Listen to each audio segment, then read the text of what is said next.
traditions with them, so that we've got multiple. Because because we've got Rokor here as well. We've got the Romanian church, the Serbian church, all Orthodox, valid Orthodox in my estimation, valid Orthodox churches, but under different patriarchs, which is a bit of a mess, right?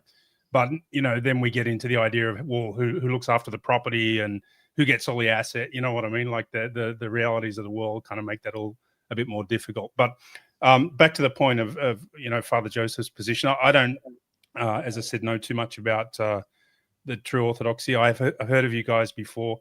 I think we have. And this might go to your accusation that we're ecumenist, because I would say we do have a lot in common with you, but there are some fundamental differences too on the idea of what's a valid communion and what isn't. And obviously, we're not in communion with the true Orthodox, right? With regards to the calendar, though, that's kind of what I wanted to bring up specifically. Like in Antioch, we use the new calendar for feast days, but the old calendar for Pascha and for Christmas, as an example. So it's a bit of a hybrid. Because the calendar, that's one thing that is a bit confusing. I know what you're talking. You're talking about the revised Julian calendar, which is commonly used because it retains the Paschalian. That's actually due to mass protests and violence in many countries when they tried to switch it over. Because originally, believe it or not, the new calendar was in fact the full Gregorian calendar, and they changed the back to the traditional Paschalian later. Okay, yeah, I'd be interested to look into that. I'm not familiar with the whole history. I mean, and where I was going to try and tie that into as an example, right? I've got family in Japan. Okay. I've been to Orthodox churches in Japan. One of the interesting, what's the right way to put it? I guess pragmatic dispensations that's made for Orthodox in Japan is that they can be cremated, right? Because in Japan, you can't bury people, right, in the ground, right? It's just not done there. I wouldn't go as far to say it's against the law, but it's pretty close, because I know that's actually a dispute among Muslims. Yeah, it might be. I'm not sure is why I wouldn't say it, but I know that the Rokor has given the Japanese churches a dispensation to do it, right? So there are, I suppose, instances in recent history where the church does alter things for the sake of the realities on the ground, for want of a better way to put it. Well, I mean, if it's illegal for Christians to be buried, I mean, there's not much you can do about that.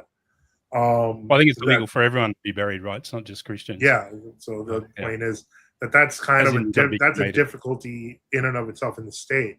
And so, yeah, I see where you're going with that, right? Because it's certainly not illegal to celebrate feasts. May I make a suggestion for you, Andy? You are, as I said, I highly recommend you check the map, visit a true Orthodox church, and meet I wasn't talking to you, YP, although I'll make the same recommendation for you after. But the point is, there are true Orthodox all over Australia. Get to know them and learn more about what they do and why we're here. And you'll be pleasantly surprised. Yeah, look, I probably won't take your suggestion. I mean, I'm quite firm in my faith and where I'm at. Can I ask you a question? I am open to learning things for sure. Can I ask you a question? Yeah, go for it. You said that you are open to learning things, but you said that you are secure in your faith. So if you are secure in your faith, then you should be able to tell me where I am not Orthodox. My answer to that, and as a layman, would be that if you're not in communion with the other. Okay, that's not a good. That's a garbage answer. Bye. Next. Okay. Sorry, that's a garbage answer. Who you're in communion with was never a real thing until 1960. Just a good try, though. I appreciate it. Yeah, sure. Look, as I said, I'm not a theologian. I mean, I'm a layman in the church, and this is my understanding of how we recognize other Orthodox, right? So we hold common beliefs. That's a brand new way of doing it. That's completely innovative. All right. Well, I'm certainly prepared to look into that. That's why I said go visit a true Orthodox church. Yeah, and again, I'm not against seeing other people, talking to other people, and hearing their views at all. Like, there's no fear that, oh no, they're going to convert me. these kinds of things. Exactly. But so far, I'm not convinced, but it's interesting to see that point of view is out there. It's a modern schism, though, right? Well, it started in 1917, 1920, depending on where you are. Yeah. So it's kind of interesting. I mean, there's always going to be schisms and heresies come up within the church, and not saying personally that you're a bad person or anything, Father. I do not agree with you theologically based on what I've the little understanding of what you said so far. The good news is this. The good news is this, Andy. I don't live in Australia, and neither do all those true Orthodox in Australia. I'm not asking anyone to agree with me. Just visit, do the come and see, find out, and meet other. You'll see they probably agree with you more than your previous parish, because we're just unapologetic Orthodox. Now, people find me personally annoying, and that is okay, because I am not all of true Orthodoxy. I'm one guy of millions. Yeah, okay. No worries. Well, nice having a brief chat with you anyway. I'll let YP continue the conversation, but God bless to everyone on the panel and all the listeners.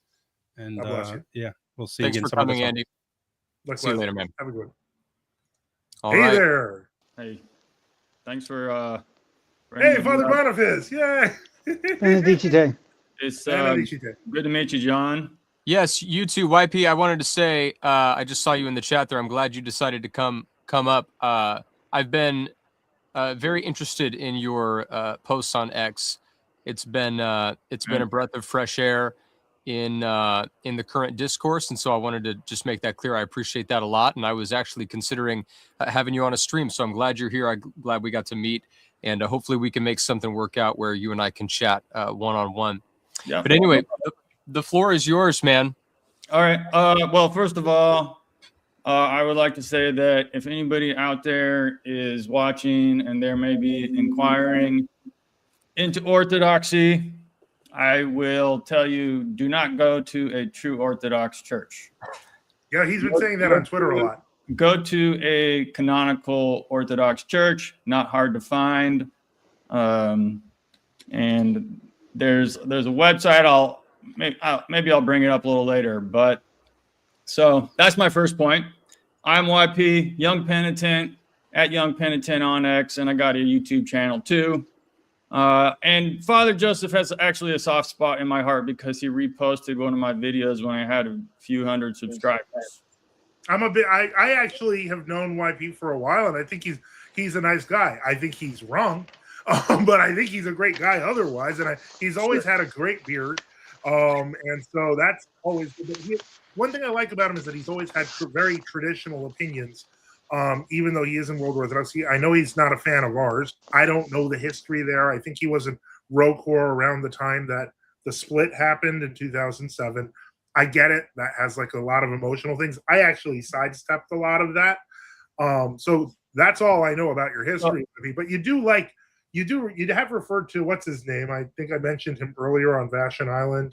Yeah, that's actually why I decided I wanted to. Yeah, because you call him Grandpa or something, right? Yeah, Abbot Trifon, and Why does he up the Roman Catholics all the time?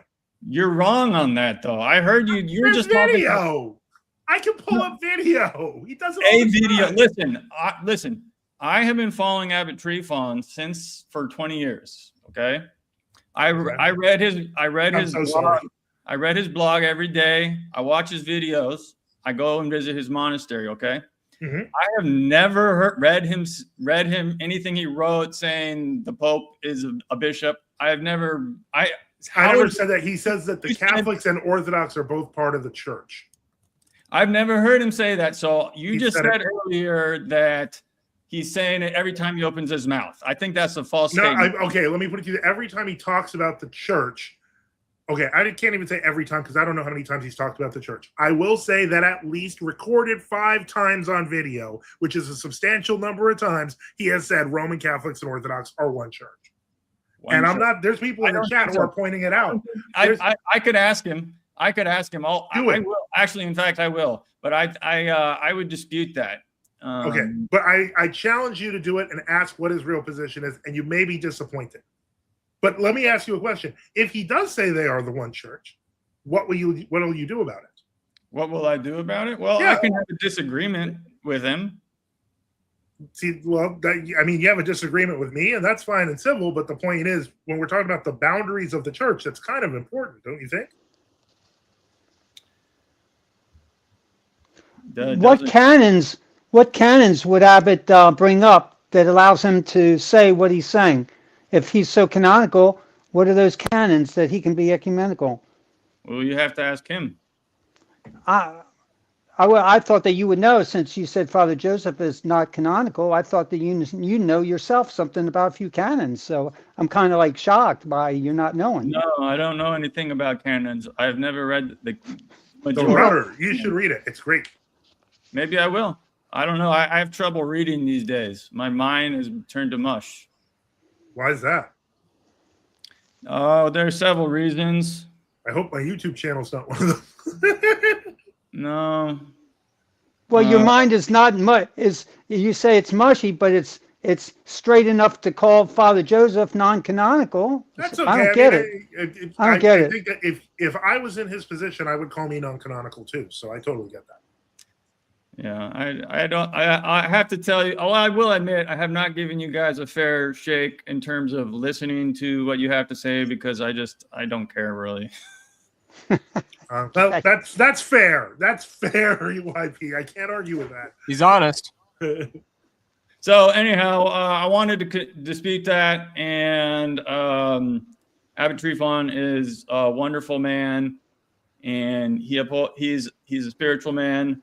He is speaking the truth, and I'll try to ask nicely. Please let me put it this way. What is the word? Try to be gracious. Try to be charitable towards him.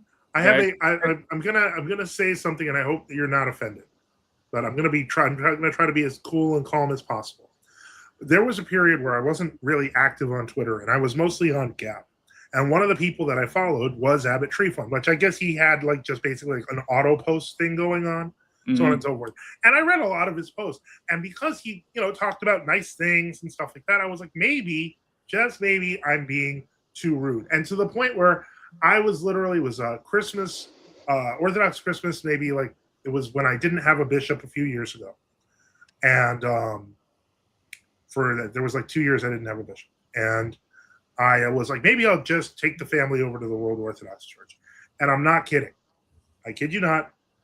On my Gab, there was an article by Abbot Trifon written for Christmas, and the entire article was about why the old calendarists are evil. And I was so horrified. I was so horrified by this. And I was like, Abbot Trifon saved my life. This is why you're going after him. This is why. No. He saved my life, because if it wasn't for him being that direct, I wouldn't have ever realized that was kind of his real feelings. He's a soft guy, but he can be pretty nasty. Do you watch him? Do you watch his videos now? Because not regularly. I don't watch his stuff anymore. Well, then how do you know that he's got 5 videos talking about the Pope? Pope? I've seen excerpts. Because people send them to you. Because this is what all you. Nobody sent them to me. You guys find who? Nobody sent them to me. How did you find them? Because I would see his channel sometimes, and I would flip through it occasionally. All right. But I'm just saying, you guys are always trading these secrets. Like, this guy's that did this guy did that. It's on public YouTubes. You guys are, huh? They're public. You guys. I'm saying we're not trading anything in secret. I see this stuff on your. You guys will put it on a website. I'm not even sure. You guys have so many. You have schism upon schism. So people know watching. What do you mean schism upon schism? You got so many groups: the True Orthodox, the Genuine Orthodox, the Rocore A, the Rocore B, all these different. Wait, let me ask you a question. Since I don't even know what your synod is, what your group is. Well, I'm in the Autonomous Metropolia, but that's because it's for the old Milan. The old Milan synod is basically we're what's left of the old Milan synod. But here's the thing: you mentioned Rocore A and Rocore V. Now, you're a member of the Row Corps under the Moscow Patriarchate, correct? Yeah. Okay. So now, and you've been for how long? Like, what would you say, like 20-something years? Or 20 years. Yeah, so around the same time as me. So a little bit less than me. So you remember in 2000, I mean, were you there with the whole thing with Metropolitan Vitaly, like in 2001? Well, no, I wasn't. Okay. Well, let me tell you, and this is going to sound awful, but the split, when that occurred over the Moscow Patriarchate, over the Moscow Patriarchate's 2000 statement, and what happened to Metropolitan Vitaly, the man was literally physically dragged to a mental hospital by the Row Corps' bishops at the time, where he had to prove to Canadian authorities that he was actually sane, and he finally did. And then he got to stay home in Mansonville because the synod was trying to physically drag him back. And that's not the only time he's done that, that the synod has done that. But the whole point I'm trying to make is those clergy that formed around him and became the Row Corps V did that because of what was happening at the time. And the Row Corps A is, as you know, the people who didn't want to go with the Union in 2007, and so they went under Metropolitan Enkefangel, the last man standing.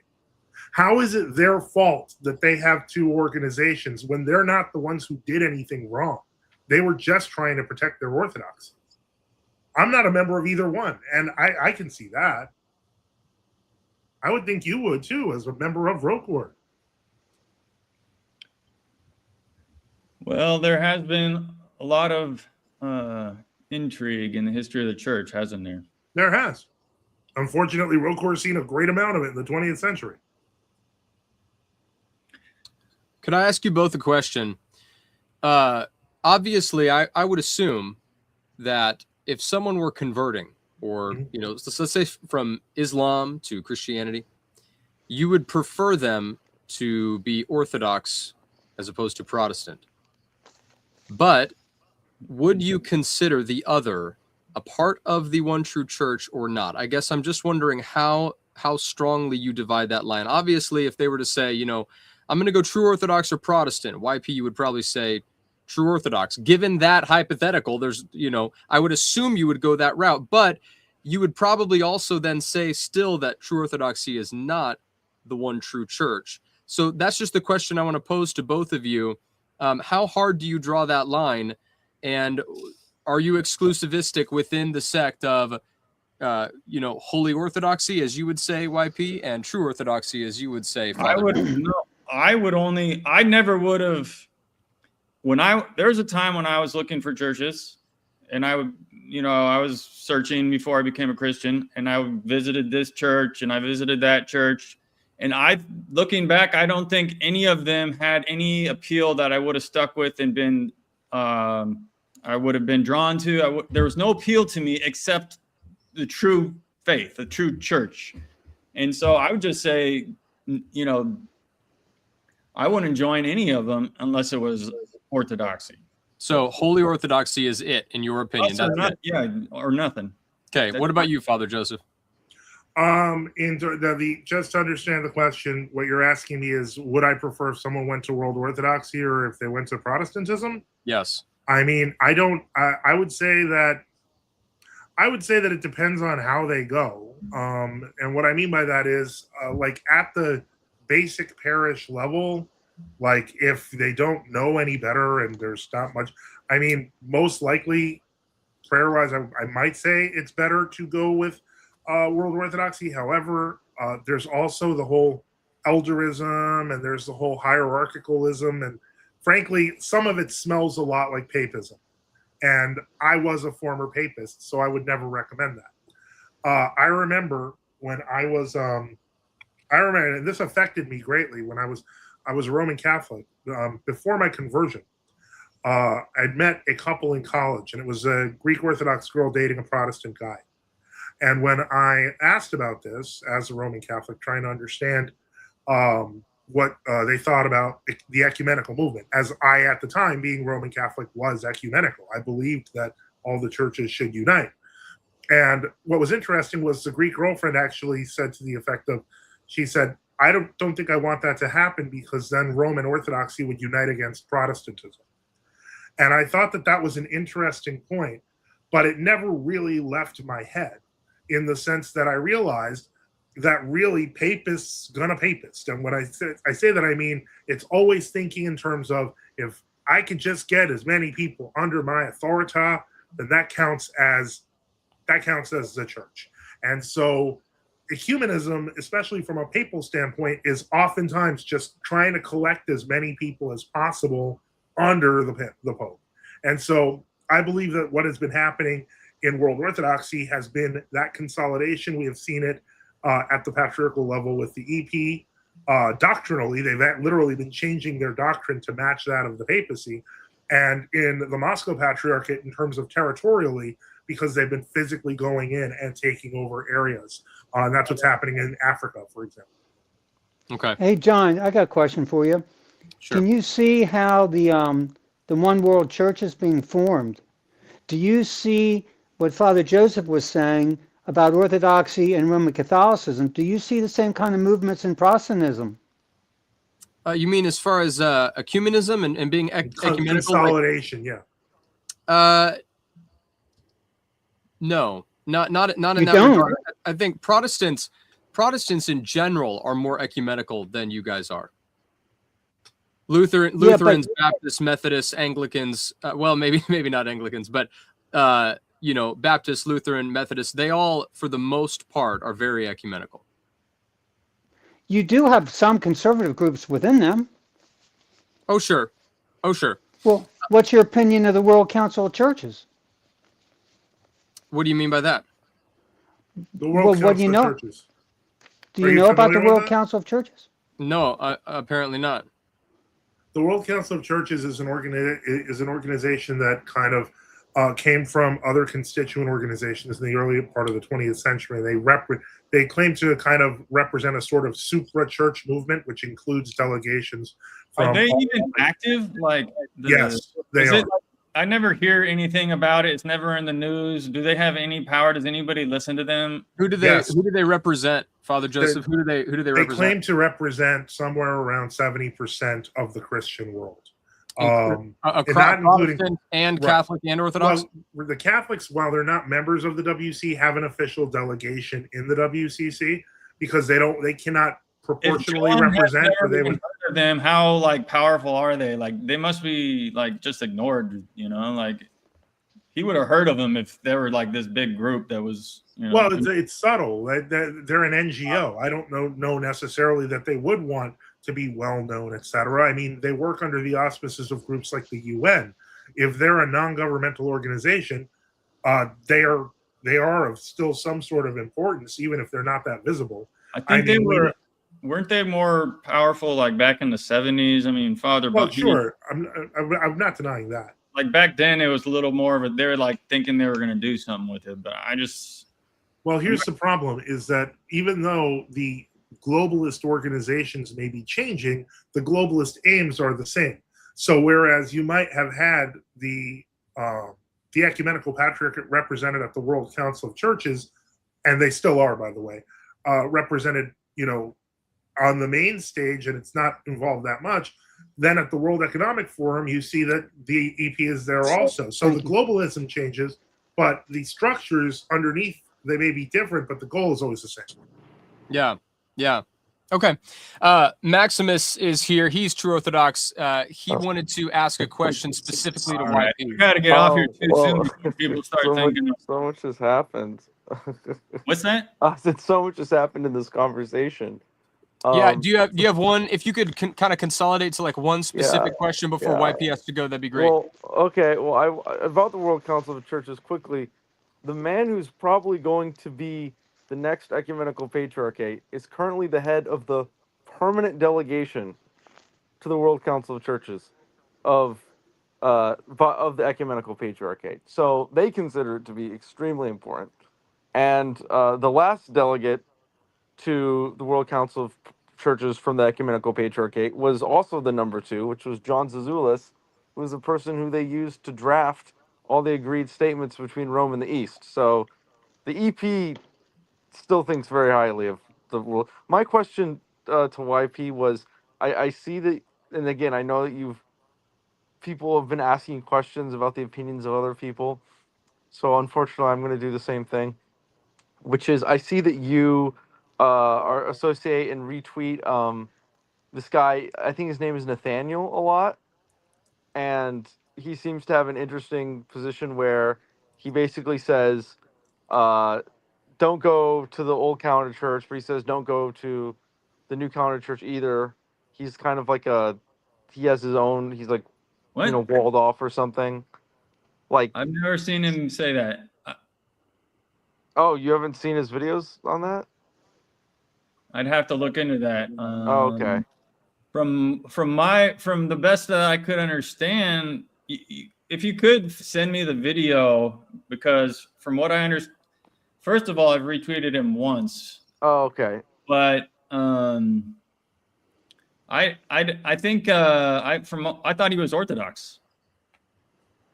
Yeah, I think I don't know. Maybe he's changed his opinions. So again, he's not here, but it seemed like he was saying you should go to these sort of people who don't like the walled off people, that they don't commemorate anyone. They don't, okay. that was the But if you don't, if you don't know, you don't know. So yeah, that was my only question. I saw something about him, being associated with non-commemorators, but he's a layman. Mm-hmm. So to be considered a non-commemorator, you actually have to be a clergy. Mm-hmm. A layman can't be a non-commemorator. So you can't really consider Nathaniel a non-commemorator. Mm-hmm. From what I understand, non-commemorators, they're from, I guess, I mean, like I said, I don't read canons. I try to do basic spiritual practice, Jesus prayer, go to church, say my prayers. I'm not reading canons. It's not really my job. But from what I've been told, it is a canonical position to hold that to cease commemorating, but you'd have to be you'd have to have true judgment in that case. Like if you're going to just make a decision about someone else, you're judging someone else at that point, Oh, 100%. Yeah. So you'd have to be pretty sure of I'd hope you were, I'd hope you had some sort of, revelation from God or something like that, or spiritual vision to know what is true in those senses. Yeah. Yeah, I agree. But I think, in a way, St. Philaret made that call, and I think God has, affirmed his sanctity through his incorruption. But I guess that's all right. That was my question. But okay, cool. I appreciate it. Cool. Thank you, Maximus. So thanks for having me on, man. I'm gonna check out. Peace. All right, thanks, man. Talk to you soon. Peace. All right, I want to bring John, up. Did you get my question? Did you? I don't remember your answer to it about the World Council I wasn't of Churches. aware. I wasn't aware of the group that you were talking about, and so I guess I didn't have an answer because I was not even aware of this this group of leaders.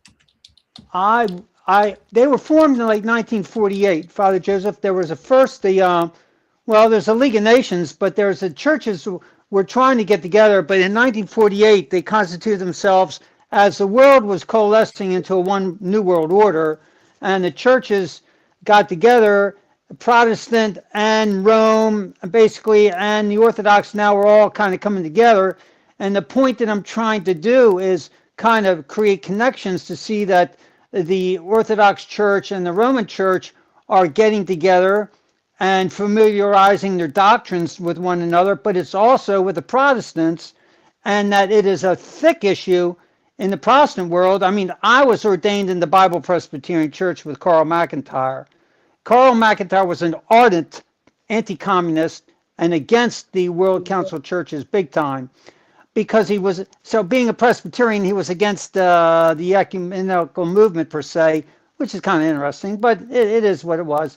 And so anyway, but this spirit has infected the world of Protestantism also, and I highly suggest you look into the history of the World Council of Churches. It is a huge body. So okay. I'm just saying that these same forces are at work in the Protestant world also. Enough said. Sure. Yeah. I appreciate that. I will look into that. I have not heard of it, but I will definitely look into that. Hey, Neuro Jack, I wanted to bring you in here. Can you hear us?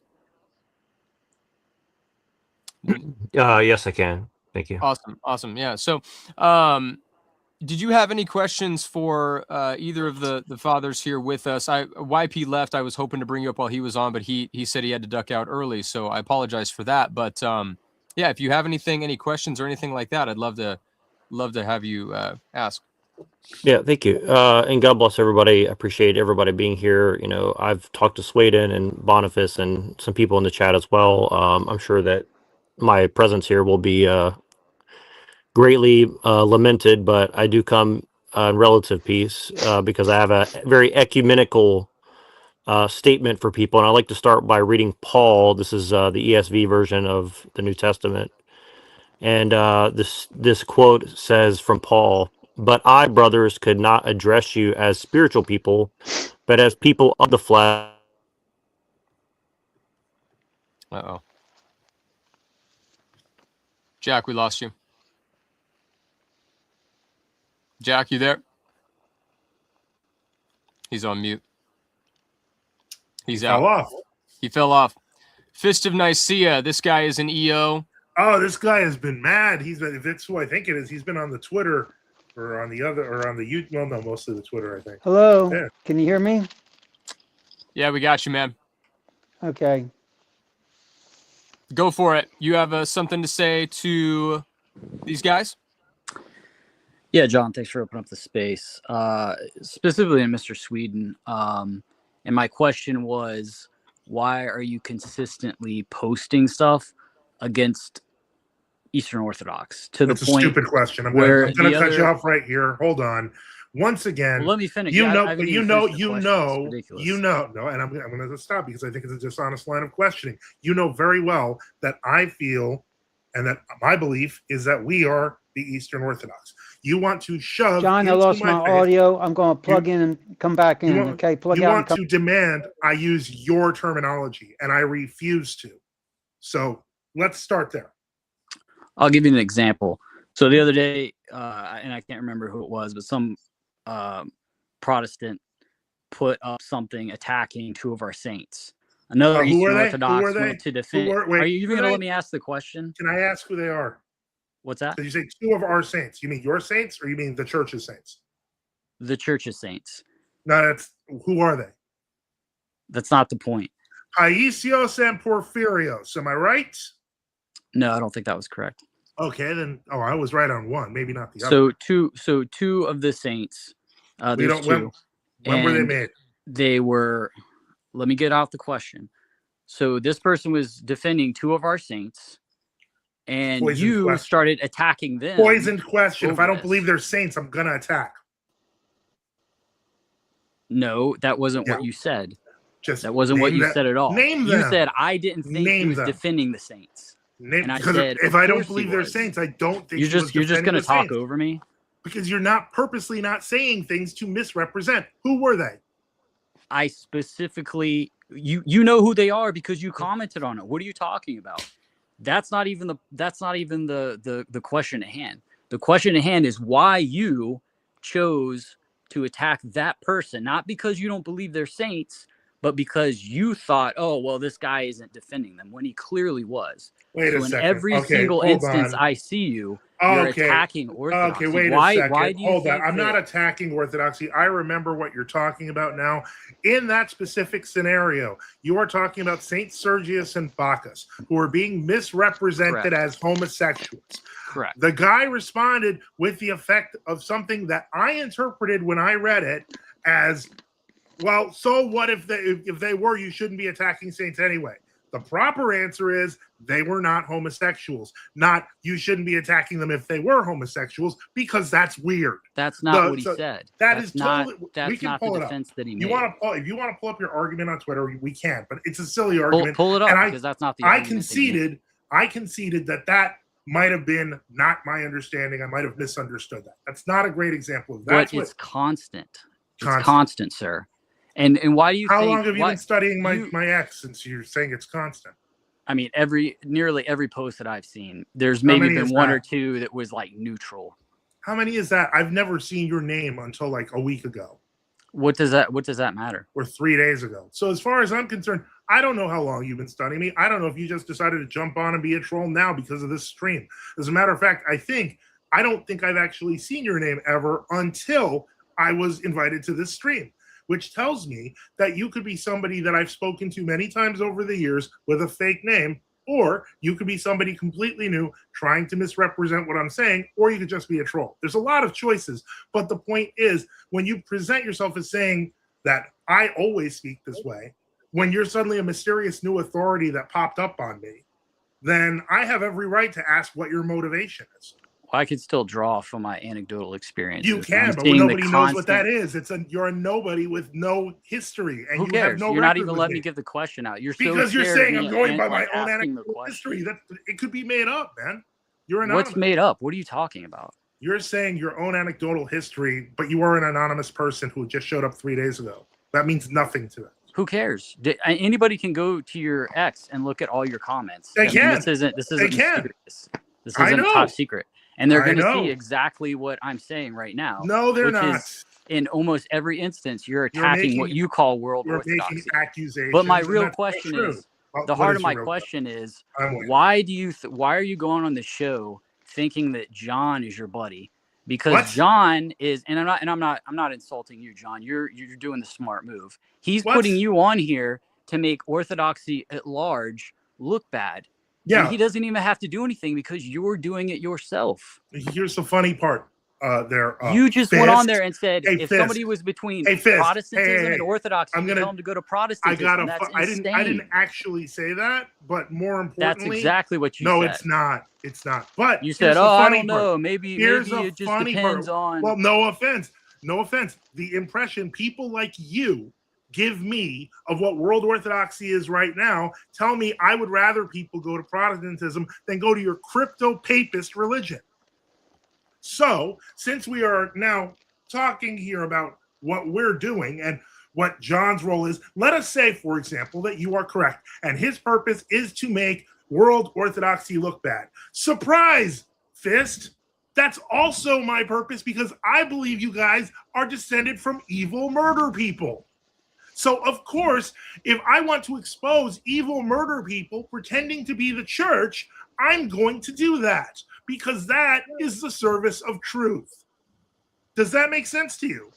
No, that's a terrible argument to what me. are you defending?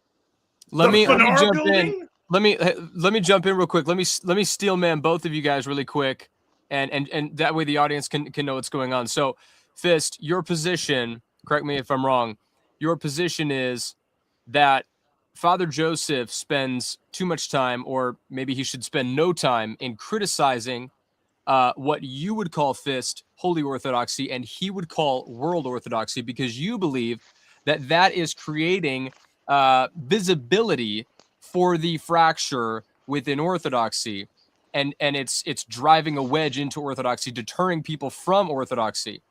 Is that kind of a steel man of your position? Yeah, John, pretty much. And I would add, him attacking Orthodoxy at large is actually hurting his own position, whether he wants to admit it or not. But yeah, John, that's pretty consistent. So, Father Joseph, your position is that World Orthodoxy is a heretical group and they are not in the one true church. And so, on your view, they're the same as Catholic, Protestant, or anyone else. Well, I'd say they're worse because they haven't been because the Catholics and Protestants haven't been actively persecuting us for 100 years and trying to cover up our existence while trying to smother us and suffocate us. So this is more personal for you because of how closely you and the history of true Orthodoxy and World Orthodoxy is. And so then I see, okay, so Fist of Nicaea, you see that as being counterproductive because you see Father Joseph as singling you guys out rather than attacking me and Catholicism. He's focusing on you because it's a personal, more, well, I would say internal battle. You guys obviously don't see it that way. But okay, I make sense of the argument now. He's the spiritual son of people who killed our saints. So from here then, with both sides kind of steel-manned, Fist of Nicaea, go ahead and present your case as to why that's a bad idea for him, because he does believe that you are heretical. Why is it bad for him to go against you? Yeah, and I understand his position, but I think what he fails to understand is Orthodoxy has had a tremendous boom. I don't think anybody would argue that. And if anything, it's probably helping him because more eyes on Orthodoxy will bring more people as a byproduct to true Orthodoxy, I believe.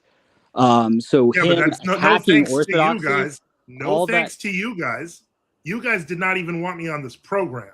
So don't even try that. Don't even try to say, oh, that will help true Orthodoxy because they'll find him. No thanks to you. When I was on the Crucible debate, no less than David Erhan wrote the hosts of the Crucible, and said, don't let him on. So do not give me this garbage about how it's trickling down to the true Orthodox. It's coming because people are finding out about us because you're lying about us, and I'm going on other channels and exposing it, like this one. Okay. And that's why you're mad. Anyways, well, I'm not mad at all. Oh, of course you are. No. Even your name is mad. It's all made up. Come on, man. My name is mad? What are you talking about? Your name, Fist of Nicaea, like, oh, I'm St. Nicholas slapping Arius. It's all made up, dude. You made that up a week ago or less. I'm not St. Nicholas slapping. I don't even know what you're talking about. That's okay, buddy. Anyways, go ahead. Finish your point. Go ahead, John. I was going to say, do you think that streams like this are hurting Holy Orthodoxy, or are they boosting true Orthodoxy? Which one, or both? But what I'm asking is, which one is the most frustrating to you? I think they're hurting both. I think if you had true Orthodoxy coming out talking about their position, I don't think there would be a big deal with that. But that's not what he's doing. He's coming out and constantly attacking Holy Orthodoxy. And I'm not. It's not doing anything good for him. I'm not attacking all the Holy detractors. Orthodoxy. Well, can you just let me speak, sir? I mean, come on. Yeah. Well, no. If you're going to say I attack Holy Orthodoxy, I'm a priest of Holy Orthodoxy Anonymous. So don't tell me what I'm attacking. There's a category difference there. Obviously, what Fist means by Holy Orthodoxy to you, Father, would be World Orthodoxy. Ecumenist. Yes, I know. So go ahead. Could I interject here? Something that John, the Apostle John, in his third epistle says, I have no greater joy than to hear that my children walk in truth. And so we have a standard of truth, and we're upholding it. The true Orthodox are upholding it. And I'm sorry that other people envy that and, malign it and are embarrassed by it. But that's the way it is. Truth is beautiful, it's wonderful, and we're presenting it, and we're calling people to turn to it and have the life of Christ and avoid judgment.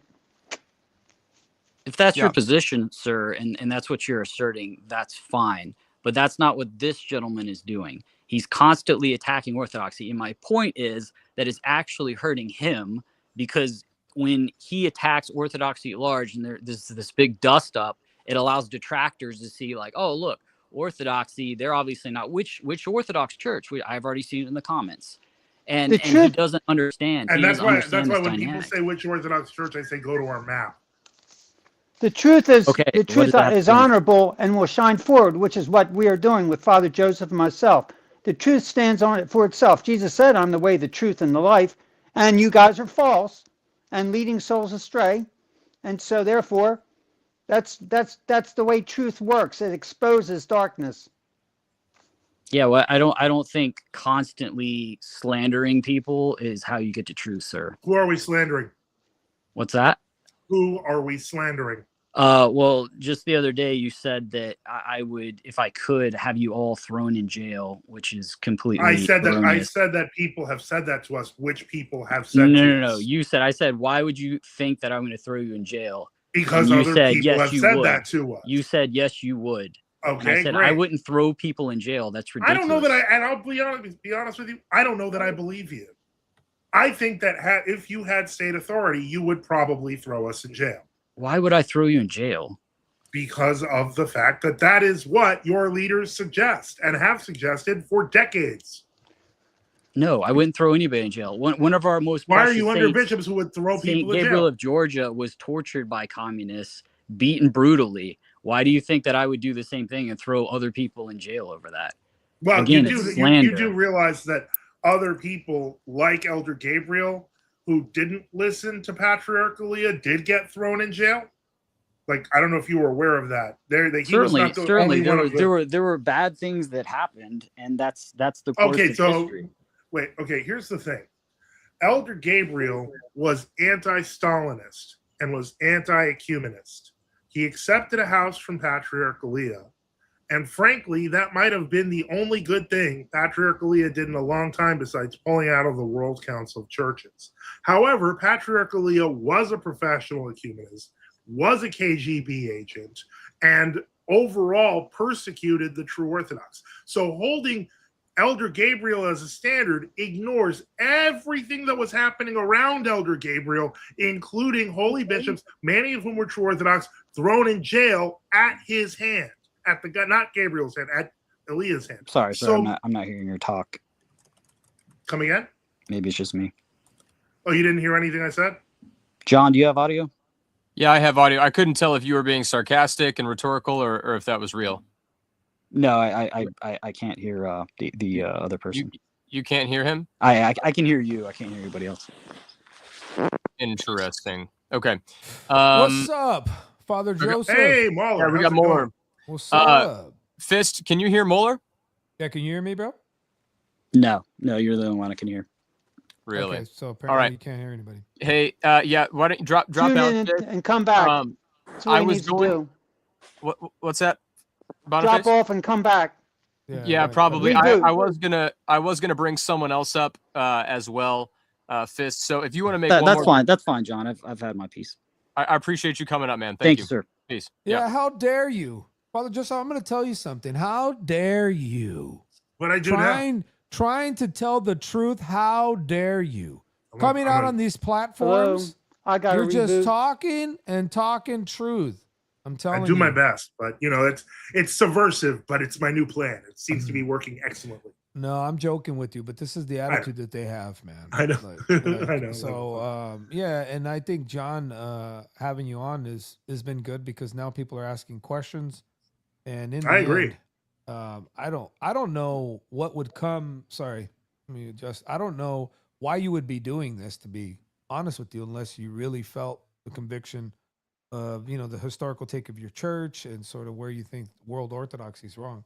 Yeah. So, but I know that you're going to get clobbered and people are going to talk about you, but to debate you on the topic and to just come in here with emotionalism to say, why are you doing this, bro? Like, I don't get it.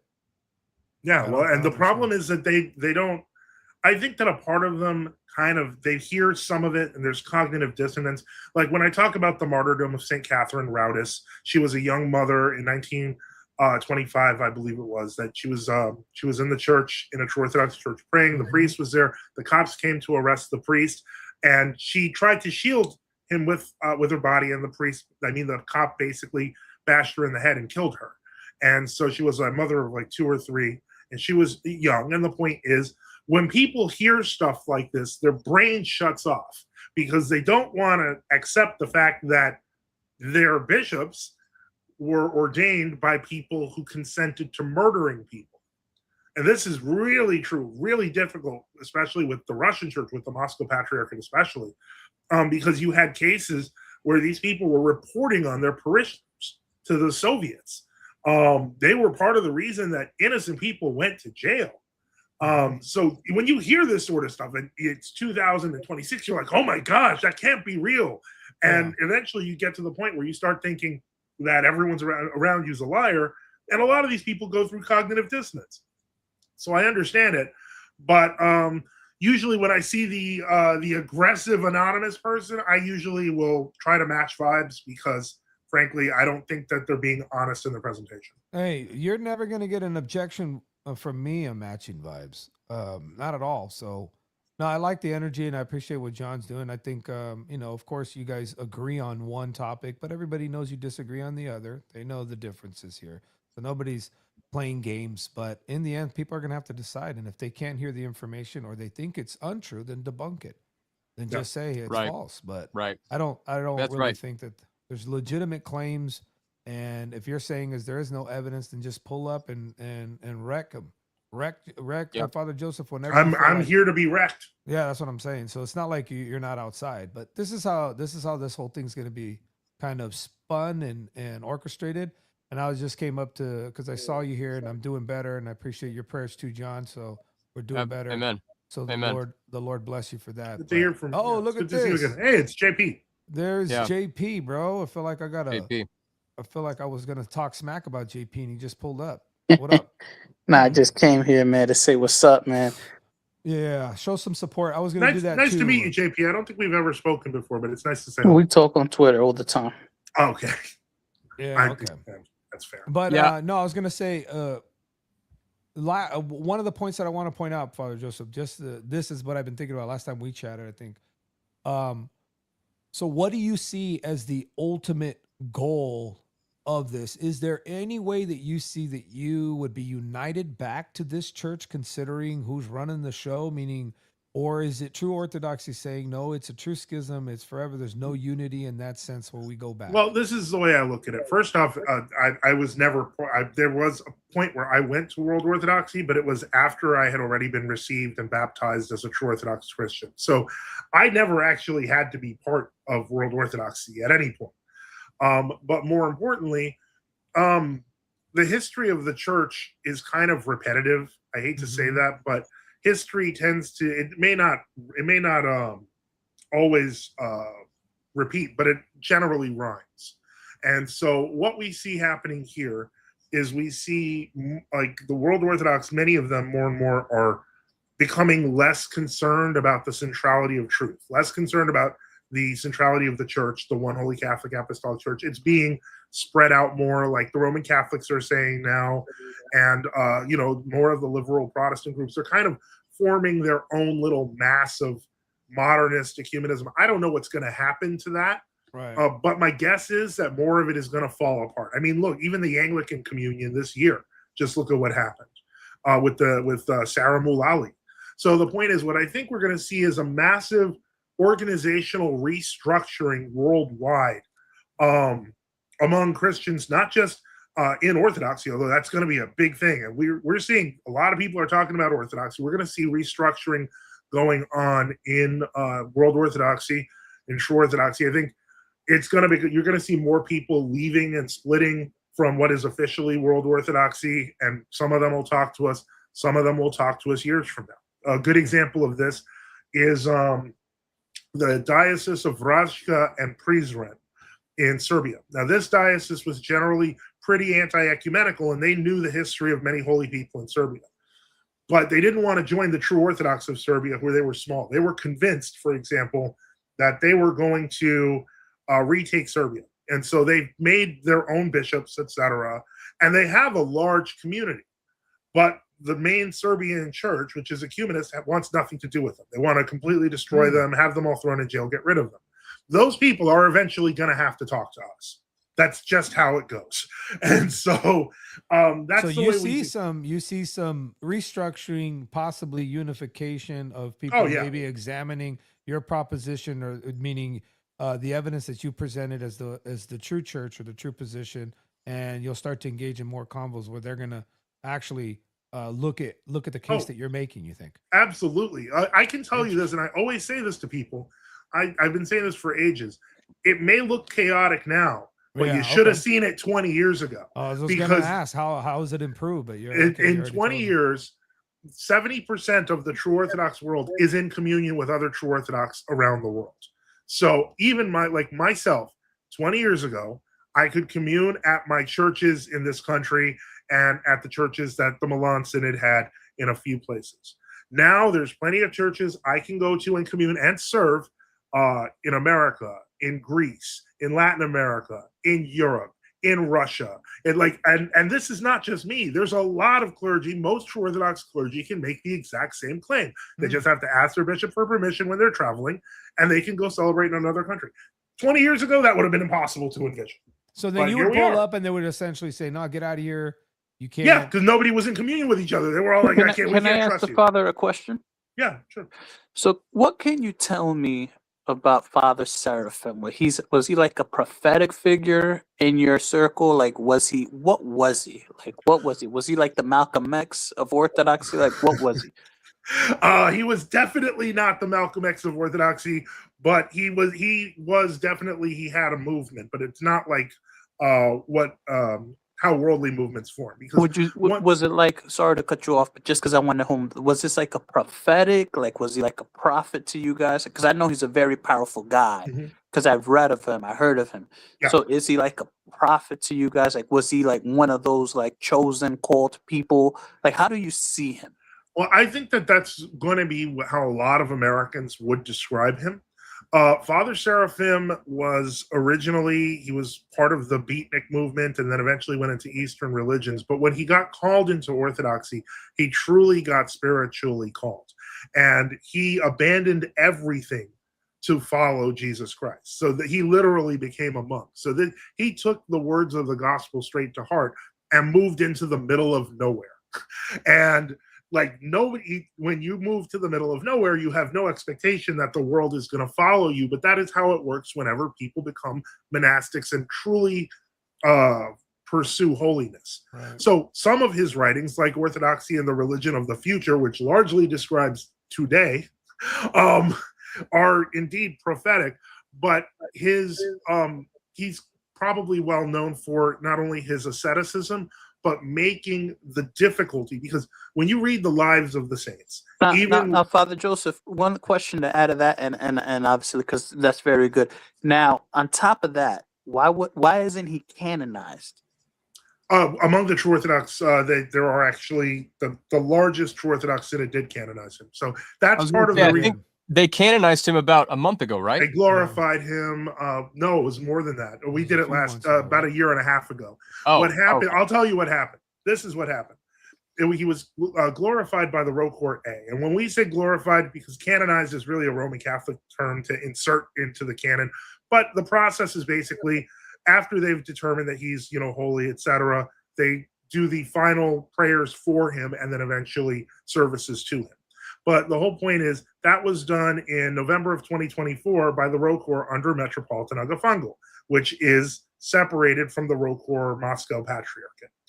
But because Father Seraphim is so beloved among many people, once he was recognized, more and more true Orthodox were like, yeah, that makes perfect sense. Or they start, bishops of other true Orthodox synods have all been saying, yeah, we should really consider inserting him into the calendar.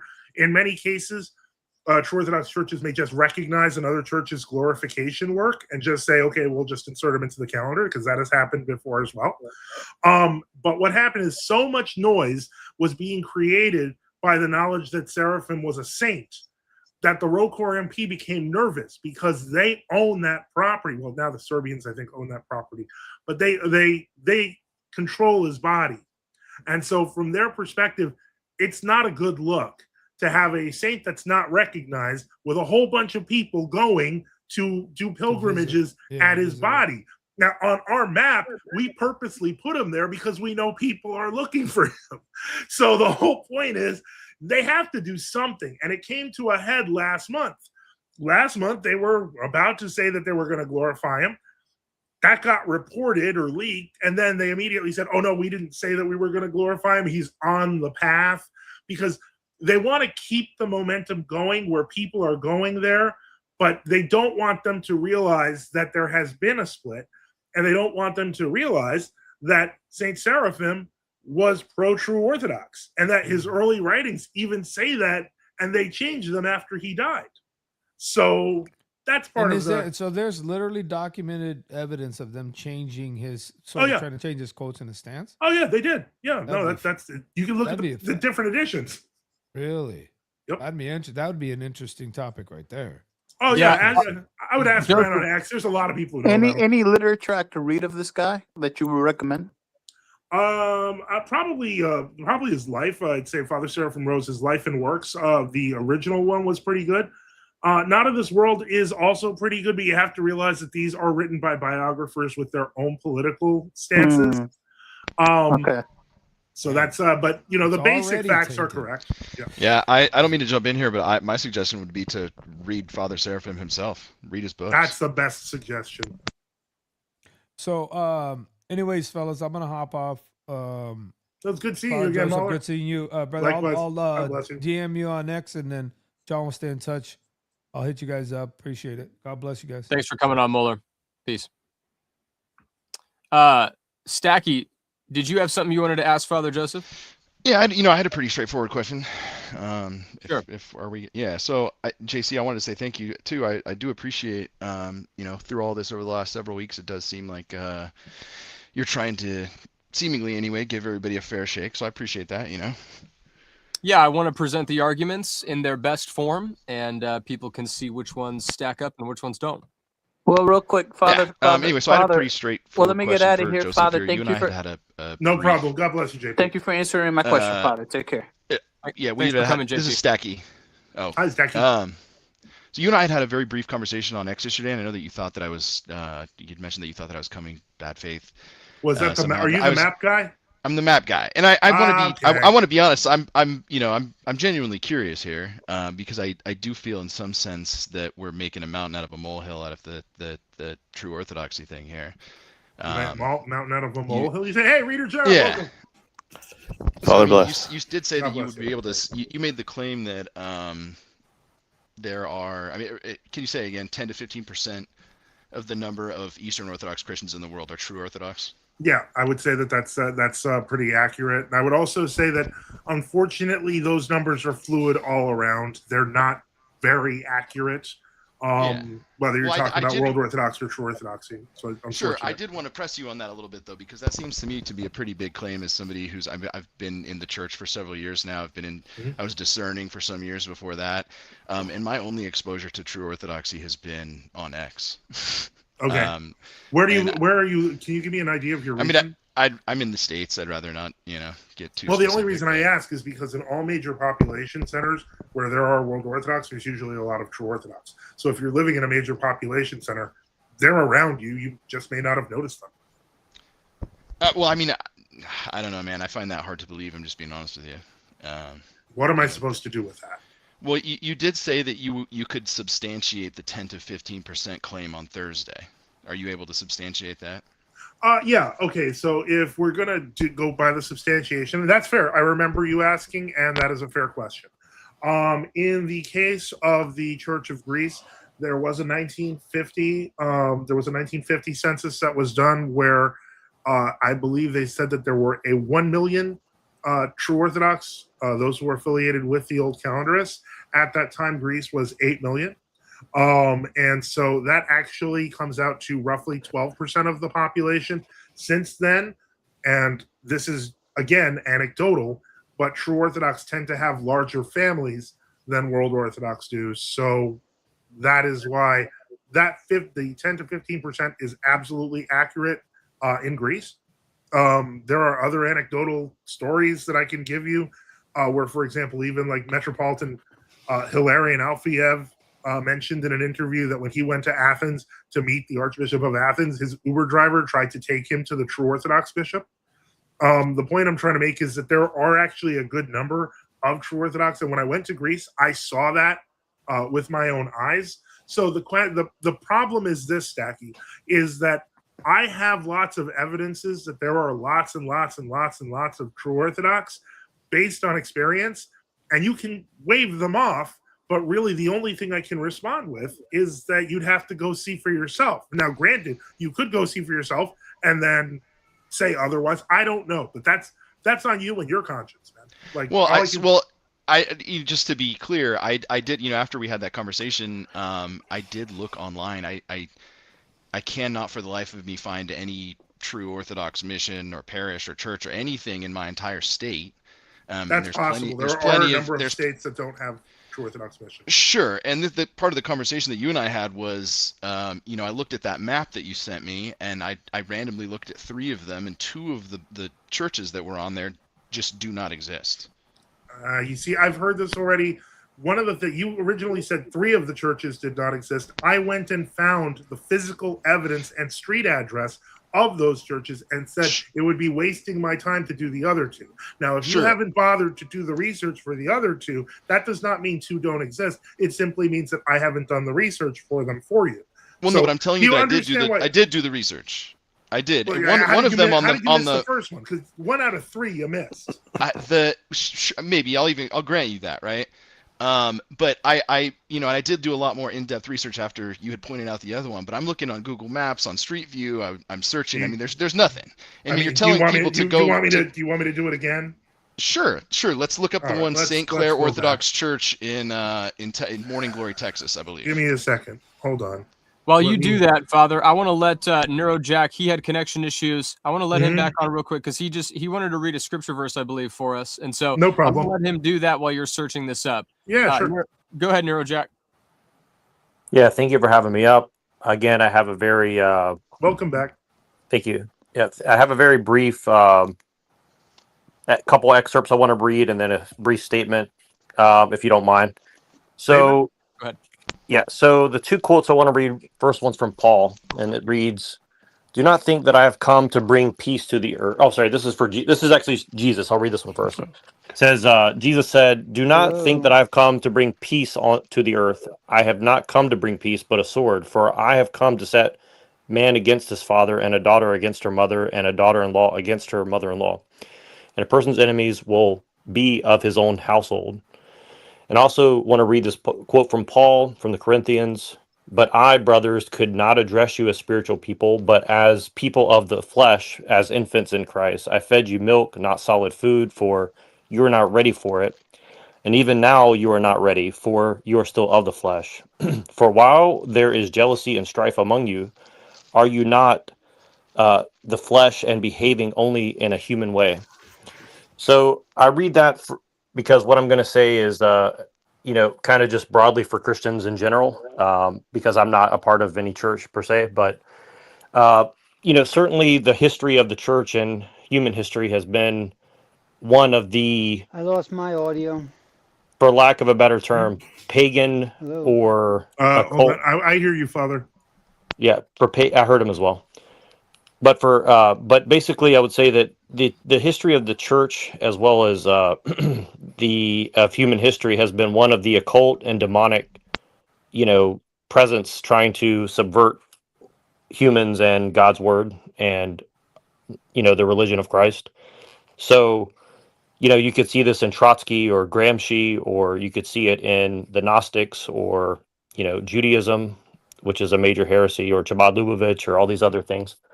And would it be any surprise that the effort of, the devil would be to get as close to the truth as possible to lead Jesus's flock astray?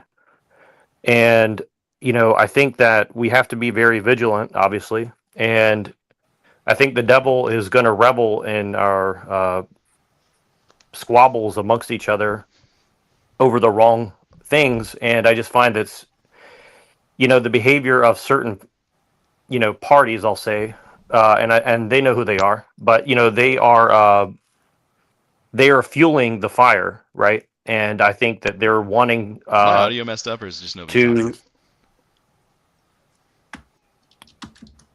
Yeah. So anyway, I just wanted to say that people have to look into their history, and they have to understand that the occult has infiltrated much of what we call "quote unquote" Christianity today, and they're using the state as well as technology, as well as fake churches and a lot of intelligence agencies to lead us all astray. And I think that it would behoove us to be very aware of that and stop pretending to not be interested in that side of it. And I think, like, for me, that's why I appreciate what Father Sweden and Boniface and many others are doing, is because they're kind of alluding to the fact that the occult has been trying to lead Christians astray for thousands of years, and it should be no surprise that they're continuing to do this to this day. So, yeah, I appreciate that. Thank you for coming on, No Jack. Stacky, are you back with audio? Stacky, can you hear me? Are you back with audio? All right. While he's working on audio, Father Joseph, maybe just hold that link that you found until he comes back. I did want to bring up Julian. Julian is an EO, and he's got some questions that he'd like to ask. Julian, can you hear us okay? Yeah, I can hear you okay. All right. Guys, I need to use the restroom. So, Julian, Father Joseph, I'm going to let you guys go at it for a minute. I will be back very shortly. Okay. Okay. I'm actually just an inquirer, not EO. I haven't been received in the church. I I wrote down a few questions here, and just if they might be a little antagonistic, but I'm just trying to kind of discern whatever, if you don't mind. That's fine. So, at what point does your method of fighting ecumenism and modernity stabilize into the creed's one holy Catholic and Apostolic Church? I don't believe that we see stability in one holy Catholic and Apostolic Church as aspirational. As far as I'm concerned, I've been part of the church all my life as an Orthodox. I'm currently part of the church. I am under a true bishop, which is under a true synod. There are true synods throughout the world. There are true Orthodox throughout the world. And so I do not see a to be coming that is necessary, if that makes sense. So we have everything. You're basically already there. You're not moving toward it. May I jump in, Father? Sure. I would say that World Orthodoxy has the burden of proof to say why they engaged in ecumenism and modernism, because the church was the church up until the 20th century. We didn't really have new calendars and old calendars, did we? Right? We didn't have World Orthodox and True Orthodox. It was just Orthodox. So there was a group of people that engaged in ecumenism and modernism, later on Sergianism, and kept drifting further away from the church. So I would say the burden lies on them to say, why did you engage? Why didn't you keep the Orthodox confession of faith? Okay. That kind of goes into my second question.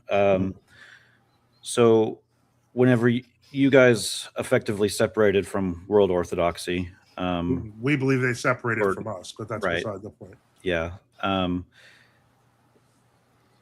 You ended up having to set up basically you had mentioned it earlier, a parallel. Can you set up a parallel jurisdiction if World Orthodoxy left Orthodoxy? That doesn't make sense. Okay, so but you that's a false presumption. Okay. Now, but you left the whole church. Like you didn't single out any specific jurisdictions that were going wrong. Like you left everybody. Well, you can't leave his the history's whole a little church. the history's a little messy. So there was the whole church. Mm-hmm. Everybody was Orthodox, right? So then innovation crept in, right? Ecumenism was never part of the church. Yeah, I think I should clarify because he is an inquirer. Yeah, I know. Orthodoxy operates locally, which means that you're never dealing with the whole church except at the top hierarchical level. You're dealing with your local parish and your local bishop. Mm-hmm. And so that's why you wouldn't deal with the kind when people say you went into schism from the whole church. I refuse to say you schismed as a verb because that's stupid and invented by people like J. Dyer. The point is that you can go into schism from your local church, your local bishop. But if you go under a true bishop that happens to be part of the local church, you're still in communion with the church. You haven't left anything, if that makes sense. Right, but I guess what I'm trying to, and forgive my phrasing, I don't know the correct phrasing, but you guys effectively broke communion with all of the world jurisdictions, right? So that's not a realistic picture of what happened. So why would I admit that? I guess we need to frame it properly. Who innovated? Well, I mean, according to you guys, the World Orthodoxy does, but did all the jurisdictions innovate, or was there only? We never accused them all of doing it at once. And if you asked me, I would have told you. Yeah, they did it piecemeal over time. It was a piecemeal thing that happened in different countries, and there were resistances that happened. For example, when the True Orthodox Church of Greece formed in resistance to the new calendarists, there were no Romanian new calendarists yet. That happened 5 years later. When the Bulgarian True Orthodox formed, that was 20 years later because it wasn't changed for 20 years. Yeah, didn't Antioch drag their feet as well? Yeah, they changed in 1943. So the whole point is that this is not what you've been given to imply that we left all of the Orthodox, etc., like we stormed off and took our little bag. None of that is real history. None of it's real. You have to study. That's the state we're in today, though, right? Like you don't have any, like there's no jurisdictions that you would be able to commune with at all. I literally said I can commune with churches all over the world, and But somehow people then turn true. around So- and they're like, Only true. So I think to give you perspective, only like true in, Orthodox churches. "Well, I can't go to the Vatican and receive in a true Orthodox Yeah. church there." no, I see what he's saying. So over time, there's attempts at reconciliation, and because of geopolitics, active persecution of people that remained on the old calendar, even though the old calendar wasn't really the issue. It was keeping the faith that they had practiced for the past 2,000 years, right? But because they weren't going along with the state new calendar church, for instance, in Greece, they were being actively persecuted. They actually killed priests. They dragged them out. They poured over the chalice. They shaved off beards. They imprisoned priests and bishops and monastics and laymen. They actually killed a pregnant woman who's considered a saint with a true Orthodox. I think Father mentioned her earlier, St. Catherine. Yeah, St. Catherine Aroudus. Yeah. So you can't really, you have to kind of combine the history along with the innovations and everything. You kind of have to all wrap it all together. If you're trying to take one thing in isolation, you're not getting the full story of what happened. Does that make sense? And I guess it shook out that like there weren't any redeemable World Orthodox jurisdictions that you guys would be able I would say earlier on, I think they were trying to sort it out. I know there's plenty of saints that were trying to give them time, but then it became very evident at a certain point, depending on where you were in the world, that, I mean, I think it became very evident by 1965 when the mutual lifting of the anathemas happened, and they were just like, okay. Yeah, once 1965 happened, things got really, It's really kind of like bad. a point. It was like a point of no return. Yeah. Okay. I will add that sometimes you'll find details in history that will help you understand the reality. Like people talk about St. Nikolai Velimirovich. He's a Serbian saint who was a professor at St. Vladimir's, at St. Tikhon's Seminary in Pennsylvania, which is now under the OCA. But at that time, when the true Orthodox needed support in Greece, he actually sent Chrism so that they could continue doing baptisms and stuff like that to Greece. Yeah, you don't hear about that though. You don't hear about that often, but the whole point is because history is messy. History is messy, and we're a part of it. And so the version of history you've heard, when they say things like they left, that's just a sanitized version of history. Mm-hmm. We were in Jerusalem until 1992. Okay. Just to move on, I've got two more questions here. What is to stop someone within the church, your church, to basically do exactly what you did? Let's say they come up with a disagreement on some doctrinal issue. They think that you're becoming ecumenist for whatever reason. Oh, there are people who have tried that. Like great example is Gregory of Colorado. He's actually considered, like, by World Orthodox and Roman Catholics, because of the way he owns internet domains. A lot of them think he's the most authoritative true Orthodox, when in fact he's been basically excommunicated by all the true Orthodox all over the world. Yeah, that's ecumenical, isn't it? Yeah. So if they do what you did, they're leaving. Well, you're accusing us of doing something that we may or may not have done. Like, you see, you've got all these baked-in presuppositions. Yeah. Well, I mean, I do favor the EO on this one a little bit. Well, no, but here I'm trying to be as nice as possible. It's evident in how you form your question. We understand. But you understand that by forming your questions in the way you do, you are implicitly implying we are lying about our position. You understand that? Yeah. We're going to react to that. I got you. I don't want to be. All right. So what's your question? Last question here.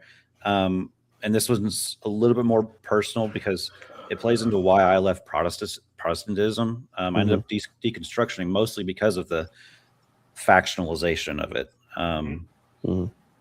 Whenever I'm looking into Orthodoxy and I see your guys' situation versus World Orthodoxy and the possibility of further fractions or factions coming from you, why would I choose, like, why would I go from living like a heathen, whenever I can I- deconstruct it to joining Can I answer Orthodoxy? that? If you don't mind me answering that, I'm going to try to be as fair as I can. In the first place, in deconstructing yourself, if you were living as a pious Protestant, I would probably not say you were living like a heathen. I could say that you were living wrongly, but not necessarily like a heathen. That's, I think, unfair. But the point what I'm going to get to here is I've known many people who converted from Protestantism to true Orthodoxy. And the reason why is because they encountered world Orthodoxy. And once they encountered it, they found things like modernism, they found things like ecumenism, and things that didn't quite gel with the idea of being one holy Catholic and apostolic church.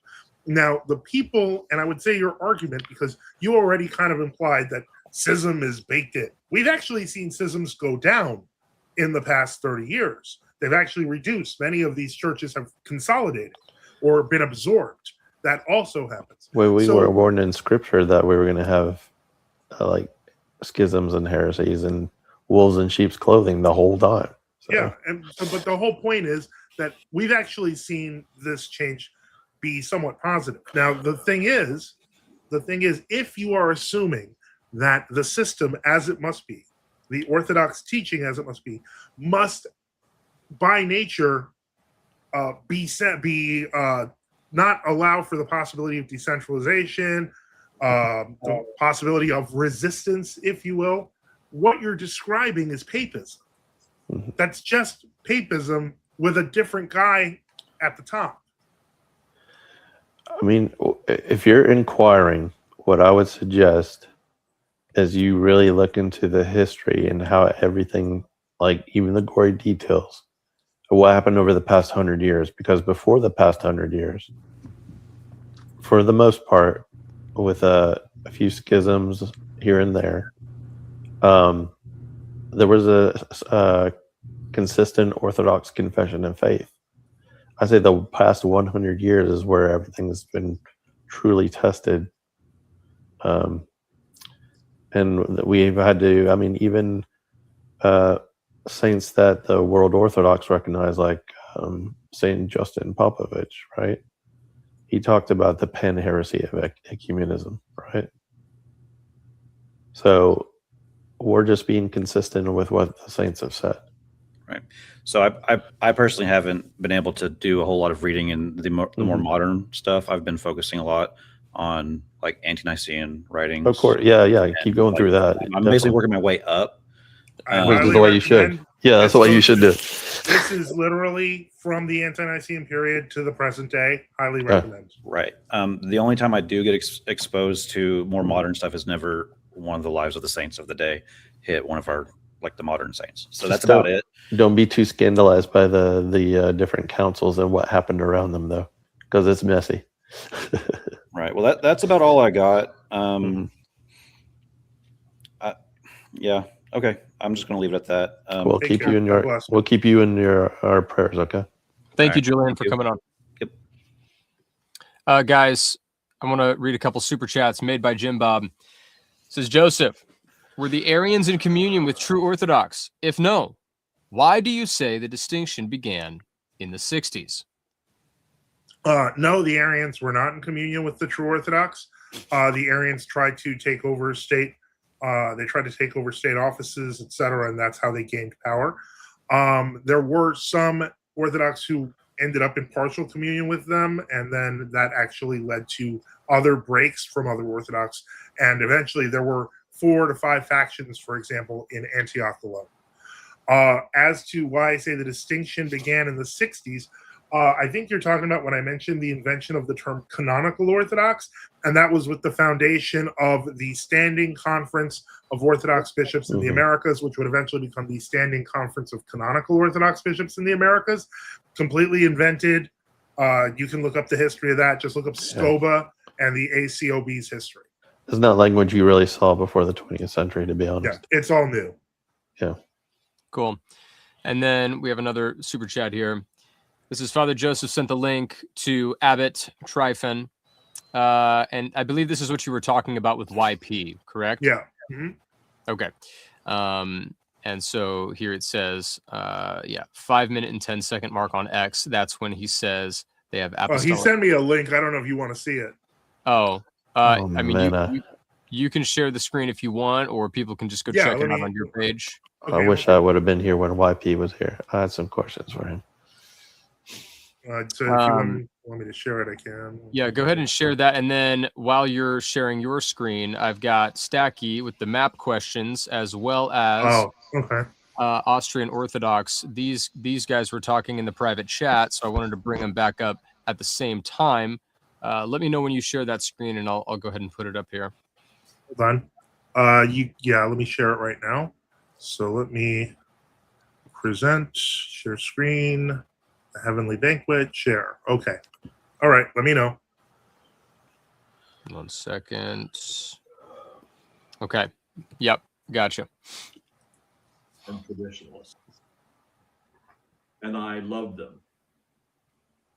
And I do believe that they have apostolic succession and that they have a real Eucharist. Hold on. Let's go back. Many dear friends who are Roman Catholics and traditionalists. And I love them. He's talking about trad Catholics. And I trad Catholics, yeah. That they have apostolic succession and that they have a real Eucharist. Well, that's problematic. And that settles that. Okay. So let me wrap my Protestant brain around this. So he is essentially saying that he's ecumenical with Rome. Yeah. Yeah. Okay. And that's obviously a problem for you. Okay, I understand. Do you want to know why it's a problem? Well, because Rome's not the one true church. well, apostolic succession. Once you start preaching heresy and separate yourself from the church, you lose apostolic succession. Right. Exactly. Right. Okay. Now, Stacky, are you there, Stacky? You Yes, mind if we keep my screen for a second here, because I'm going to switch real quick. Yeah. Here, you actually here, if I may share this tab. You said here St. Clair Orthodox Chapel in Morning Glory, Texas, St. Nicholas Mission in Las Vegas. Oh, you came back in. Yeah, Joseph, I can hear you now. Yeah. Okay. So I have here the 3 places that you mentioned. Sure. St. Clair. To be clear, I cannot see this. I'm on my phone, so I'm just going. I'm taking St. Clair Orthodox Chapel in Morning Glory, Texas, St. Nicholas Mission in Las Vegas, and Saints Peter and Paul Orthodox Mission in Tucson. Now, I already showed for you that St. Peter and Paul Orthodox Mission in Tucson really existed. I showed you their website. They did not have an active priest. For the Rocana website, that's strange because they do have an active liturgical calendar on there. They do, and they have visiting priests. I know. I saw the website. But the point is, getting to the other 2, Nativity 2019 at St. Nicholas Mission in Las Vegas is here. There's a picture with a few laywomen and a visiting priest. They're not listed in the directory anymore because I guess that they were small and they closed down. But I will also add that the other place that you mentioned, the St. Clair Mission, is not actually on either map at all, and I looked throughout Texas. So it's in Western Texas. It was certainly on the map that you sent me. It was in a town called Morning Glory. Oh, okay. Here we go. So this is a St. Clair Orthodox Chapel. I just found it. Thank you. Isn't there there's an address there. It's a house chapel. There's a physical address, and there is an email. Does the physical address exist? I assume what I'm going to see is a house because it's a house chapel. But let's find out. So if we were to go to Google Maps and we type that in, now I assume you want to email first before going. But if I were to type this in, this is in fact an actual physical address. No, but that is just somebody's house? I'm just trying to be clear. It says that in the thing. It's a St. Clair Orthodox house chapel. Okay, Father. I'll be honest here. So Austrian here was just explained to me in the back room that there was more information if you clicked on the dot there, I guess, which I wasn't aware of. But it does seem to paint a picture that isn't quite as clear as you might have them believe, right? I mean, Father, do you think that we deny house chapels? No, we've admitted that. I've admitted that. I've said it. My own house, my own chapel, which I have shown online, is a house chapel. So sure. the claim that I am in some way, shape, or form misrepresenting anything is completely well, no, but false. I don't think that I you've mean, been able to substantiate it in the way that you claimed. Stacky, stop it for a second, because you gave me 3 examples. I physically provided the example of one actual chapel, physically showed you another chapel that no longer is active, and finally showed you that the last one was a house chapel. I have substantiated every single one at length, and you are still saying I have not substantiated it because you want to live in a fantasy No. Listen, I'm saying you. I don't think for me anyway. You've substantiated the 10 to 15% claim. I mean, I'll grant you that there's that house chapel. Well, the one in Vegas that's on the map that no longer exists. I guess that is a whole different argument. There is a parish. There is a parish in Las Vegas because there's a wonder working icon there. Yes, but the parish isn't active anymore because the priest, I think, is very ill, and so it's not listed. Well, don't they have reader services still though? I don't know. I can't hear Stacky, but I have been in December. I was at the parish in Las Vegas. Oh wow! Okay. Yeah, that's what I was saying. I thought they were. Father Elias. So is it a different parish, or is it a the parish that you said is closed? But every once in a while, my priest actually goes down there and serves at that parish in the house. It's actually a beautiful little parish, and that's where the Holy Mercy streaming icon of Saint Nicholas is. That's exactly the one I'm thinking of. Thank you. Wow. So then, what was this thing a minute ago where you told me that it closed? I said I think they were closed because I had old pictures up, but I didn't see them listed in the directory. Right, fair. Stocky, can you hear the other gentleman on here? I'm not. They're definitely quite sure who I can hear. Did you hear Sidonius just explain that in December he was there to see the miracle working icon that's at that chapel? All right. And there's a visiting priest. Fair. And I don't mean to be combative at all. I just, it seemed spurious. No, okay. I'm not. It's okay, buddy. I'm not. I mean, really, that was my only question. And it just seemed, it seemed to me that there was a lot being made in terms of like, the Eastern Orthodox don't want Joseph. I don't want to mispronounce. Don't mess with our mobile home in Florida. Yeah, exactly. Leave our 5 trailer parishioners alone. So, if I'm ever in Morning, Texas, I'll go to that house. But my contention was that it seems to me that there was a whole lot being made of like the Eastern Orthodox don't want the true Orthodox to be spoken about or be on the world streams or Orthodox don't want the true. They don't. Well, allow me to finish my point, please. When in reality, in my experience anyway, if I went to my parish and asked 10 people what the true Orthodox were, I'd be willing to bet 10 out of 10 wouldn't have ever heard of you. I would be willing to take that bet also. So it doesn't prove anything. So, this is just my experience, man. That's fine. Orthodox churches, I don't know. Do you think maybe that has something to do with censoring books and like removing? Are you trying to say World Orthodox outnumber True Orthodox in America? Yeah, because none of us have denied that. No. Yeah, I don't think anybody would. I don't think anybody. So then, what exactly is your? So what's your point? No, I came on because you said that you would be able to substantiate the 10 to 15% claim, which I'm still not convinced of. And if I point out to you, are you talking worldwide or United States? We're talking worldwide. United States, I think. Oh, that's easy. You could just go to Greece. I tried saying that, and I tried saying go to and Romania. What is in the United States? Is there a difference? Yeah, we're minuscule. We're minuscule. Light in the United States are actually minuscule. Yeah. Outside of the YouTube bubble that Orthodoxy is bursting at the seams.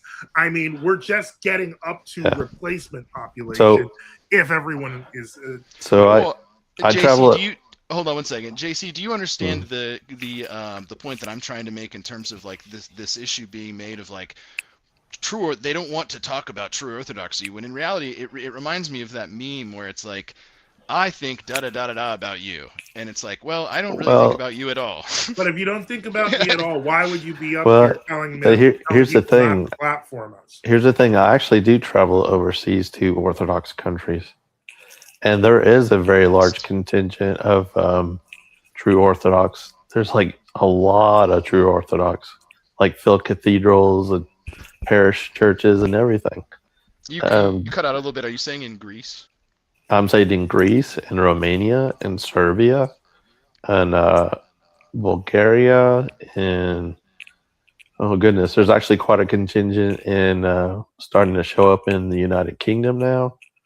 In Russia, in Africa, in Southeast Asia. I mean, I've been all over the world, bro. There's a lot more all overseas than there are here in the States. I'll give you that. But if you're worried about 10 or 15%, yeah, that's going to be like 20 or 30%, or maybe even 40%. I'm not worried about anything, to be honest with you. I mean, the Joseph, I don't want to mispronounce your last name, but to be frank, you're the only reason that I've even heard about true orthodoxy. It's just seeing you. Glory to God! I hope that I'm the reason that you. We suck at evangelizing here in the States. I'll give you that. I'm clearly not very good at converting you, because it seems like you're still arguing. But God willing, the Holy Spirit. Well, no, like my Australian brother that spoke earlier, I'm content in my faith, to say that. And I will say the same thing. Use the map and talk to real Orthodox people. Listen, even if I went by your map, there's nobody anywhere near me, dude. Nobody knows where you live, buddy, and you actually gave a huge relational database of where that could be. Sure. Well, go ahead. There's a lot in the Southwest. There's a lot in the New York region, a lot in the in Florida. There's actually a good number in Florida now, but not. There's a lot in a lot of places. He seems to be concentrating in the Southwest, though. Yep.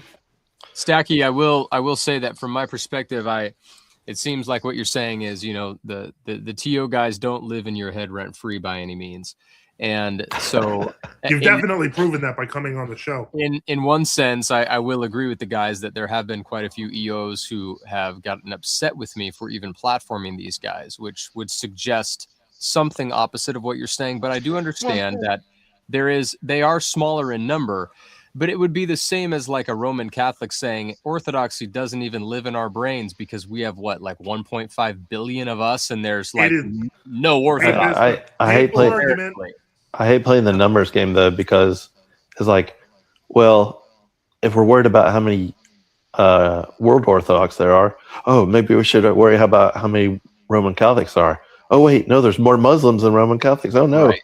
And that's what I'm saying, and I do think the discussion needs to be had regardless of how many numbers there are, especially from a Protestant point of view. The reason that I want to platform conversations like this is because Orthodoxy, unlike Protestantism, claims a one visible true church. And so when inside that claim, I as a Protestant see that there are still fractions, that piques my interest, because now I want to know, well, if they all claim to be the one true visible church, then I need to investigate these arguments. So it's much more interesting than if a bunch of Baptists and Lutherans were on here, because they're not claiming that same thing. So that's the reason this conversation is interesting, is because the claim itself makes the conversation interesting. Yeah, but here's a good question though. Why are there Baptists? Why are there Lutherans? Why are there Methodists? I mean, if you want to get to the heart of why there's World Orthodoxy and True Orthodoxy, the answers are very different. It's in history. That's why. Right. Yeah. So anyway, Stacky, that's how I see this. Wonder if you can still hear or not. I want to bring up. He muted. Oh, he muted. Yeah. Stacky, you're muted. Come back to us, Stacky. Stacky. Can you guys hear? Yeah, I can hear you. I think my headset died, so I'm like on the actual phone now. I don't know if my audio is garbage. Welcome back. No, it sounds great, actually. He lives. You sound better. Well, anyway, I did want to say. Oh, no, you don't. Conversation. I didn't mean to be bad faith. I do have a lot of curiosity, in the sense that, like, in my day-to-day parish life, I haven't heard anything about True Orthodoxy. It's all been exposure through these circles on X or Twitter, whatever you call it. So I may shock you here, but in our regular parish life, we don't talk about you either. Fair. Sure. Well, we did one time. So I mean, I guess that's all I got. I think we decided we have better coffee than they do. I appreciate you coming up, Stacky. Thank you, man. Austrian Orthodoxy, did you have anything else to add, or were you just here to add to what Stacky was saying? You're on mute, brother. Okay, we'll move on. He fell asleep. What was this? Andy? Andy, yeah, Andy, you're back up, man. Yeah, I'm back. Yeah, so it's just to give you a little bit of context here. It's sort of getting towards the end of the workday, so I had a bit of work to do to go away, thinking about the earlier discussion and just a couple of things that came to mind. I think the normative way that the Orthodox Church has handled schism through history is not to split off into other groups, but those that disagree persevere within the. Yeah, I see the book there. I've seen it a few times. You're absolutely wrong. Historically, you are completely wrong. They're making it up and lying to you about what happened. Read the book. Well, I've read a lot of history. I've read a lot of the church fathers. I mean, Can you tell me one church father that says to stay with a heretic? I'll give you a hint. So the argument I was going to make is during the Arian controversy, right? The majority of the church was Arian. No, the majority of the church wasn't Arian. The majority of the official established church was Arian, but the church itself, the actual church, laity, yes. Not the laity, even the hierarchy, the remnant from the established institutional church. I think it's difficult to make unequivocal claims about something. This is all historical stuff. This is literally we've got to go based on the historical facts we have. If you read the tripartite history, it clarifies exactly what happened and which parties were there. None of this is stuff we're making up. Yeah, you just got to read. Well, I don't believe it's controversial what I said either, right? Well, what you said is wrong. It's not controversial. It's just wrong. Okay. Well, all right.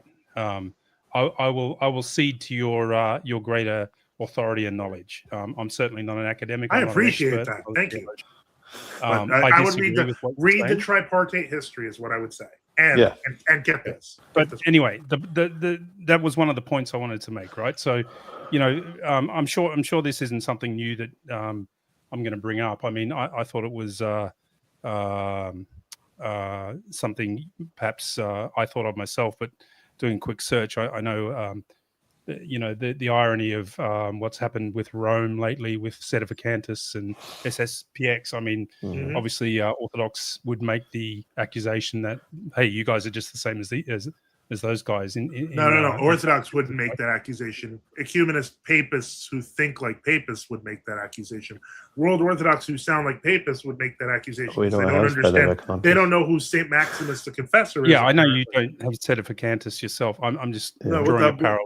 Right, but it's a bad parallel within the group, right? But can I point out why it's a bad parallel? Hold on, Father. What point are you trying to make, Andy? Well, just that from certainly you want to label it as world orthodoxy. I get that, right? I call it holy orthodoxy, the Eastern Orthodoxy. Well, no, the reason I want to label it is because of the fact that what you're claiming doesn't make sense when you say history of the Orthodox Church. I mean, blame Schmittman, not us.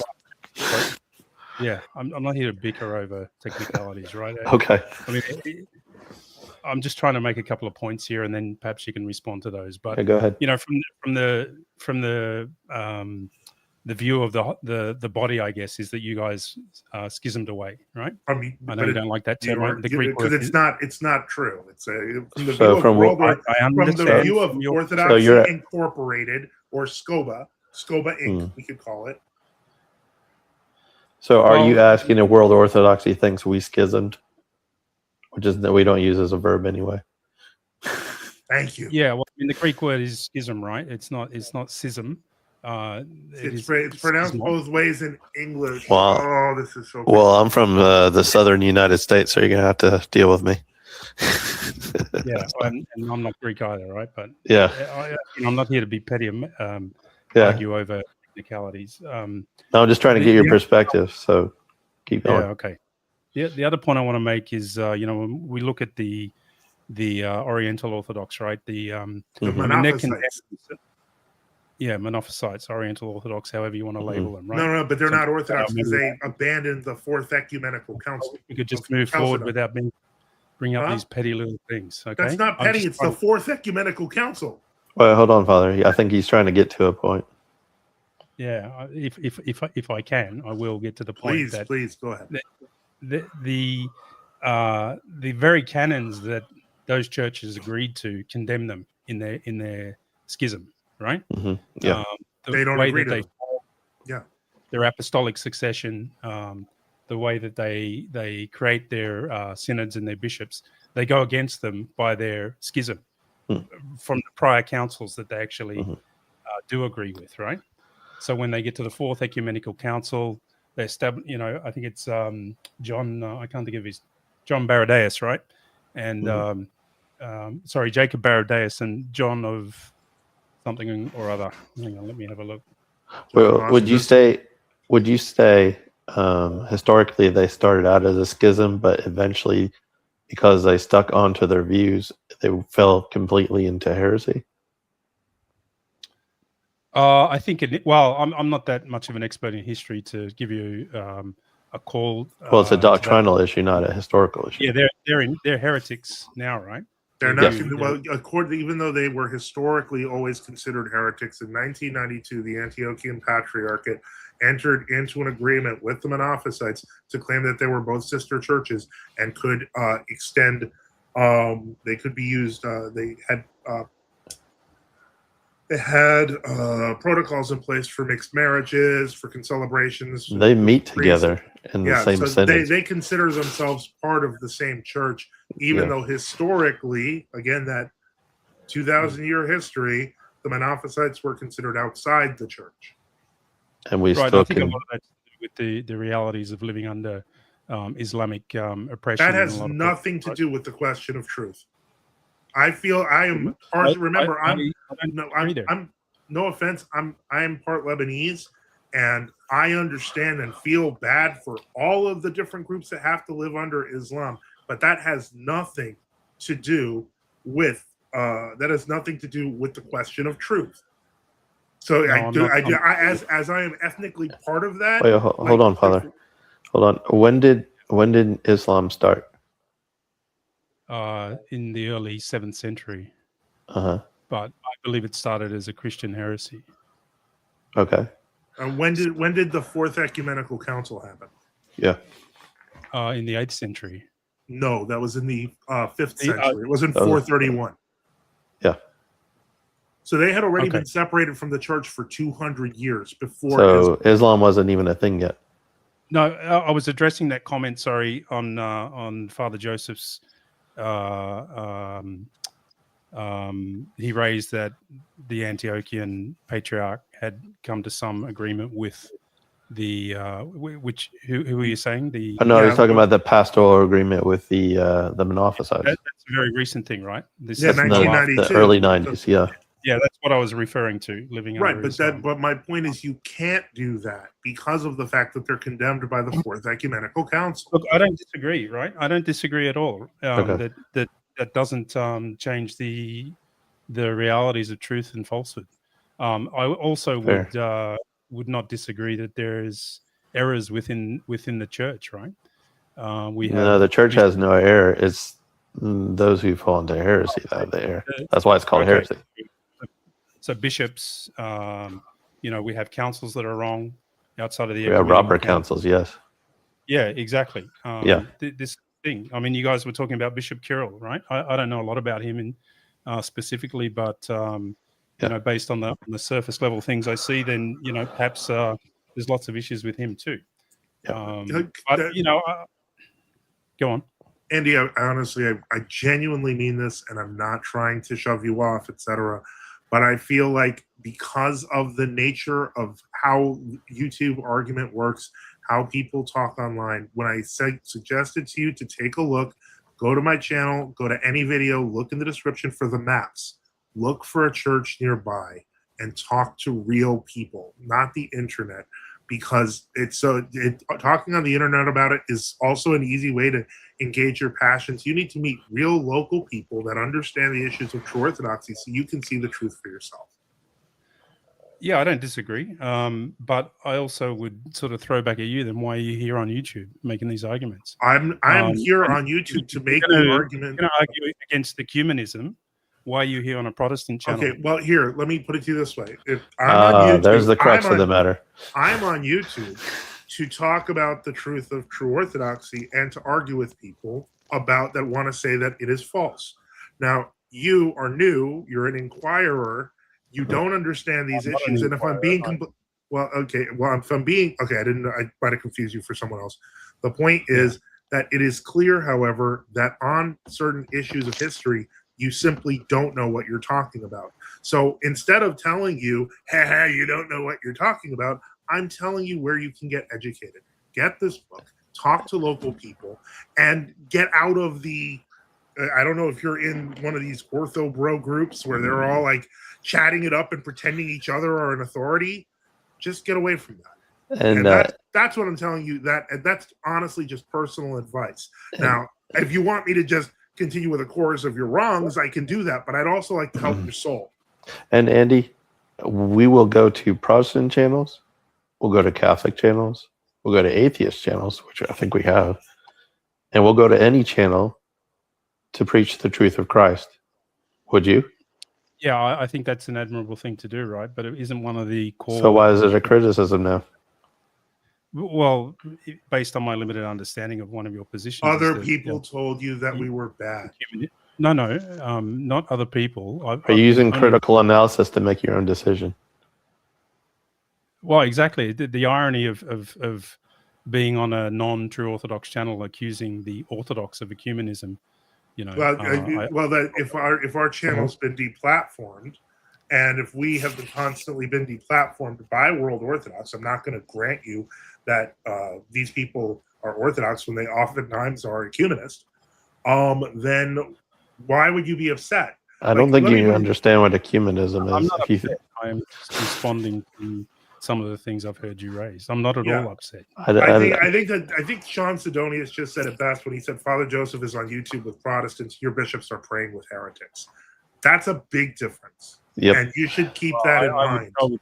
I think you need to learn what ecumenism is. And I think once you learn what ecumenism is, learn what the canons say about people who pray with heretics. I'm telling you, your experience of orthodoxy is more skewed than you realize, and I understand why. The orthodoxy is in the local church, right? I mean, I agreed with you that we have bishops, we've had patriarchs that have erred, things like that. I mean, I think it's a little bit of a broad brush to kind of wave to say that. Well, we've had synods. My experience. Sorry? We've had synods majority of the time. Patriarchs are kind of a new thing, and the consolidation to the main primate of the synod is a very, very new thing. You know go ahead, Father. You know what an Old Testament example of ecumenism is? Solomon, courting the idols and of all the other nations, and making a mess of the end of his life. Didn't work out so well. So that's a good physical example of why you need to avoid ecumenism. You're actually, it's spiritual adultery. That's what ecumenism is. People leave their first love of God and they go after other religions, other idols, and their hearts have gone astray. That's ecumenism. Well, John, thank you for having me on here. I gotta go to bed. Yeah, I didn't even realize how late it's gotten. So we better wrap it up. I wanted to leave you guys with this last super chat. Share this with these broke boys schismatics. So with that, we will end our evening. I appreciate you all coming on. Thank you to everybody in the chat who joined. Thank you to those who dropped super chats. And I hope that at the very least, this conversation has been a good look into the difference between true Orthodoxy and world Orthodoxy. We'll see you guys next time. John, thank you for having us on. We really appreciate it. We'll see you guys later. Bye-bye. Bye.